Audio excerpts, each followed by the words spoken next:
சந்திகேஸ்வரா சிவபெருமானின் மிகச் சிறந்த பக்தர்களில் ஒருவராகவும் சிவன் கோயில்களின் காவல் தெய்வமாகவும் போற்றப்படுகிறார்.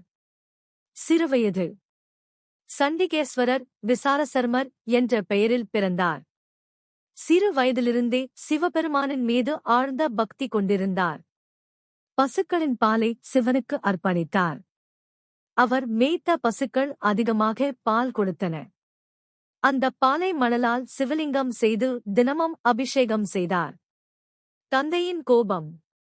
ஒருநாள் அவரது தந்தை இதை பார்த்து கோபத்தில் பால் பாத்திரத்தை காலால் உதைத்து சிதறடித்தார்.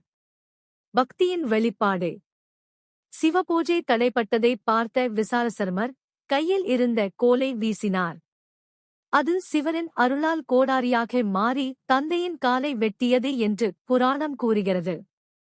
சிவபெருமானின் அருள். உடனே சிவா மற்றும் பார்வதி தோன்றி அவரது பக்தியைக் கண்டு மகிழ்ந்தனர். சிவபெருமான் தந்தையின் காலை மீண்டும் பழையபடி ஆக்கி விசாலசர்மருக்கு சண்டிகேஸ்வரர் என்ற பதவியை வழங்கினார். அதன் பிறகு அவர் சிவன் கோயில்களின் செல்வங்களையும் பூஜைகளையும் காக்கும் காவல் தெய்வமாக விளங்குகிறார். ஏன் கைத்தட்டுகிறார்கள்? சிவன் கோயிலில் தரிசனம் முடிந்த பிறகு சண்டிகேஸ்வரர் முன் பக்தர்கள் மெதுவாக 3 முறை கைத்தட்டுவது வழக்கம்.